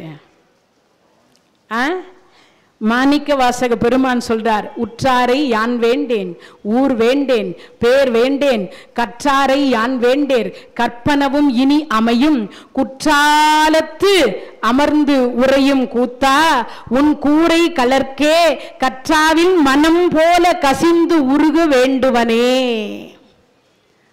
உற்றார் வேணா, யார் வேணா? சொந்தம் வேணா, பந்தம் வேணா, மனைவி வேணா, மக்கள் வேணா, நண்பர் வேண்டாம். உற்றார் யான் வேண்டேன், ஊர் வேண்டேன், பேர் வேண்டேன். நான் இருக்கிறதுக்கு ஏதாவது ஒரு ஊர் வேணும்ல, அதுவும் வேணாம். பேர் வேண்டேன். எல்லாரும் இப்பெல்லாம் வீட்லேயே கூட, அம்மா நீங்க ரொம்ப நல்லவர், உங்களை மாதிரி ஒரு புண்ணியவதியை பார்க்கவே முடியாது, வந்த உடனே ஃபில்டர் காஃபி கொடுப்பீங்க, புகழ்ந்தாதான் கொடுப்பா, எங்க ஐயா மாதிரி வராது, எங்க ஐயான்னா அவ்வளவு நல்லவர், அள்ளி அள்ளி கொடுக்கக்கூடிய தனவான். அப்பதான் பாக்கெட்ல இருந்து 10 ரூபாயாவது வெளியில வரும். உண்டா இல்லையா? அதனால புகழ்ந்தால் தான் என்ன கிடைக்கும்? இப்பெல்லாம் புகழ்ச்சிக்கு மயங்காதவர் யாராவது உண்டா? எல்லாரும் புகழ்ச்சிக்கு மயங்கக்கூடியவர்கள். யாராவது புகழ்ச்சிக்கு மயங்காதவர்கள் அப்படின்னு சொல்லுங்க பாப்போம்.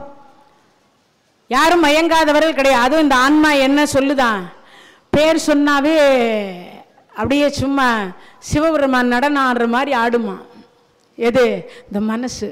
இவ்வளவு பேர் இருக்கிற போது யார் பேரையும் சொல்லலை, என் பேர் தான் சொன்னாங்க. இவ்வளவு மனசு, அந்த சந்தோஷம். ஏன்னு கேட்டா, இறைவனே அந்த பேர் சொல்லுகிற பொழுது மயங்குகிறார். இறைவனே மயங்குறாருன்னா மனிதர்கள் மயங்க மாட்டாங்களே. அதை தான் இங்க சொல்றார், உற்றாரை யான் வேண்டேன், ஊர் வேண்டேன், பேர் வேண்டேன். பேர்னா இன்னொன்னும் இருக்கு. எது? ஆமா, சில பேர் என்ன பண்ணுவாங்க, இன்னைக்கு அபிஷேகம் எங்கள் தான், இன்னைக்கு ஆராதனை எங்கள் தான், பால் அபிஷேகம் நாங்கள் தான் 108 குடம். பிரசாதம் இன்னைக்கு உபயம் எங்கள் தான். பேர் போட்டு ஒரு டியூப் லைட் வாங்கி கொடுத்துட்டு அந்த டியூப் லைட்டு ஃபுல்லாக பேர் மறையிற மாதிரி கொட்டை எழுத்துல இருக்கும். அதுக்கும் ஒரு காரணம் வச்சுட்டு இருக்கிறோம் நம்ம எல்லாம். இதை பார்த்தாவது யாராவது ஒரு டியூப் லைட் வாங்கி கொடுக்க மாட்டாங்களா? அதுக்காக தான் எங்கள் பேர் போட்டு வச்சிரும். உண்டா இல்லையா? அந்த செய்யக்கூடிய தான தர்மத்தை கூட விமர்சனம் என்ற பெயரில், பேர் என்று சொல்லக்கூடிய பெயரில், அந்த பேர் பொதிக்கப்பட வேண்டும் என்கின்ற பெயரில் சில பேர் அழுத்த திருத்தமா இருக்கும். உண்டா இல்லையா? அதனாலதான் இங்க சொல்லிட்டேன், எனக்கு பேரெல்லாம் வேண்டாம். மாணிக்க வாசக பெருமான் வேண்டாம், அந்த பேரே யாரும் சொல்ல வேண்டாம்.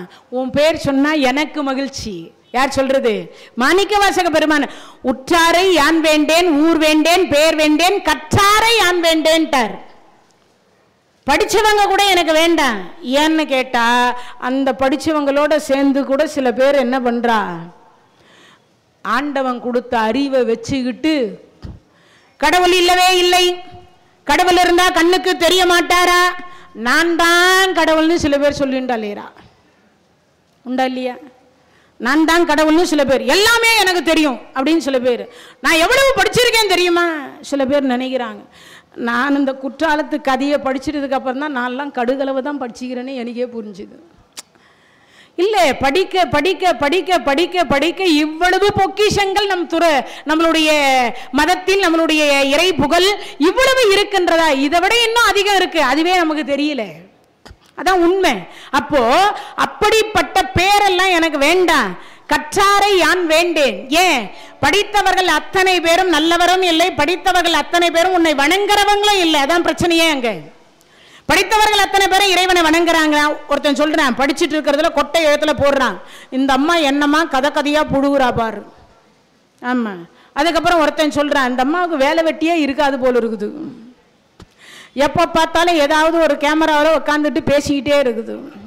ஆமா. அதை விட இன்னொன்று சொல்றான், ஏன் இந்த கடவுளை தவிர வேற கடவுளே இல்லையா? யாரோ ஒருத்தர் என்கிட்ட சண்டை ஒரு 4 நாளைக்கு முன்னாடி, உங்க சிவபெருமானையே புகழ்ந்து பேசி கொண்டிருக்கிறீர்கள், எங்கள் பெருமானாக இருக்கக்கூடியவர். கந்த புராணத்துல ஒரு வரி இருக்கு, அதுக்கு நான் சொல்லல, கந்த புராணத்தினுடைய வரி. சார் வரம் வேணுமா சார்? யார் கேட்கறது? 1008 அண்டங்களும் 108 யுகமாக ஆட்சி செய்த சூரபதமனுடைய ஆட்சியிலே வரதராஜ பெருமாளாக இருக்கக்கூடிய 8 லட்சுமியின் நாயகனாக இருக்கக்கூடியவர் கிட்டத்தட்ட 60 லட்சம் ஆண்டு காலத்திற்கு மேல் சார் வரம் வேணுமா? வரம், வீடு வீடா போய் வரம் கொடுத்தார். இது கந்த புராணத்தில் இருக்கக்கூடிய ஒரு பதிவு. இதை நான் சொன்னதுக்கு அவர் கண்ணா முன்னான்னு போன் பண்ணி திட்டுறார். நான் சொன்னேன், நீங்க கந்த புராணம் படியுங்க. அப்படியும் இல்லைன்னா சிவபெருமான் தான் உயர்ந்தவர், முருகப்பெருமான் தான் உயர்ந்தவர் நான் எங்கேயும் சொல்லலை. என்ன சொல்லியிருக்கேன்னு முதல்ல முழுசா காதுல வாங்குங்க. அப்படி இல்லையா, அதே யூடியூப்ல பாரதம்னு ஒன்று சொல்லி வச்சிருக்கேன், அதை போய் பாருங்க. பூரி ஜெகநாதர்னு ஒரு ஆலயத்தை விட்டுருக்கேன், ஒரு 1.5 மணி நேரம் போயிருக்கு, அதை போய் பாருங்க. உங்க பெருமாளை எவ்வளவு புகழ்ந்து சொல்லியிருக்கேன்னு அதிலையாவது கேட்டு தெரிஞ்சுக்கோங்க அப்படின்னு அவர் வச்சுட்டார். என்னன்னா, ஆன்மீகத்தை வளர்ப்பது தான் நம்ம வேலை, ஆன்மீகத்தை நம்ம சொல்லிட்டு இருக்கோம். அதனால அவர் சொல்றார், கற்றாரை யான் வேண்டேன். ஏன்னா படிச்சுட்டாவும் இப்பவும் பாத்தீங்கன்னா மருமகளுக்கும் மாமியாருக்கும் என்ன பிரச்சனை வருது தெரியுமா? நான் எவ்வளவு படிச்சிருக்கேன் தெரியுமா? உங்க அம்மா ஒன்றும் படிக்கல. உங்க அம்மா சொல்லுது, சும்மா என்ன போய் என்ன சொல்லுது, அடியே 6 மணி ஆச்சு, இந்த லூஸ் ஏர் இருக்கு பாத்தியா, எது ஃப்ரீ ஏர், லூஸ் ஏர், 6 மணி ஆச்சுமா, தலைவிரிச்சி போட்டு இருக்காதே, ஒரு லப்பரை போட்டு அப்படி போய் விளக்கேத்துன்னு சொன்னேன். அது ஒரு குற்றம் அப்படிங்குது. என் பையனுக்கு பொண்ணு பார்த்துட்டு இருக்கும்போது இப்போ ஆன்மீக துறையில் இருக்குன்றதுக்காக ஒரு சில பேர் சொல்றாங்க, 5 மணிக்கே எழுந்துக்க சொல்லுவீங்களா, 5 மணிக்கே விளக்கேற்ற சொல்லுவீங்களா, ரொம்ப சுத்தபத்தமா இருக்க சொல்லுவீங்க போல இருக்கு, அதுக்கெல்லாம் எங்க பெண்ணு வேலைக்கு ஆகாது. என்ன பண்றது? இப்படியும் சில பேர் படிச்சிட்டா மட்டும் போதும்னு நான் சொல்லல. இங்க அதைத்தான் மாணிக்க வாசகர் சொல்ற, கற்றாரை யான் வேண்டேன், எனக்கு அதெல்லாம் வேண்டாம். கற்பனவும் இனி அமையும் குற்றாலத்து அமர்ந்து உறையும் கூத்தா உன் கூரை கலர்க்கே, உனக்கு கீழே அந்த கூரை இருக்கே, அதுக்கு கீழே இருக்கக்கூடிய திருவடி இருக்கே, அந்த திருவடி என்று சொல்லக்கூடிய கலர்க்கே கர்த்தாவின் மனம் என்ன பண்ணணும்? நினைந்து நினைந்து நெகிழ்ந்து நெகிழ்ந்து ஊற்றெடும் கண்ணீர் அதனால் உடம்பு நனைந்து நனைந்து, நினைந்து நினைந்து உணர்ந்து உணர்ந்து நெகிழ்ந்து நெகிழ்ந்து என்ன பண்ணணுமா? இறைவனை உள்ள போய் கண்ணார கண்டு கையெடுத்து கும்பிடுகிற பொழுது உருக வேண்டுமாம். அப்படி உருகுகிற பொழுது ஆனந்த கண்ணீர் பெருக வேண்டுமாம். ஆனா நமக்கெல்லாம் நீ இறுகி அண்டா எனக்கு தெரியல, நானும் 30 வருஷமா உன்னை கும்பிட்றேன், இன்னும் எனக்கு கண்ணே திறக்க மாட்டேன்றேன். எவ்வளவு திட்ட முடியுமோ அவ்வளவு திட்டம். அதைத்தான் எங்க சொல்றார், உன் கூரை கலர்க்கே கற்றாவின் மனம் போல கசிந்து உருக வேண்டுவனேன்றார்.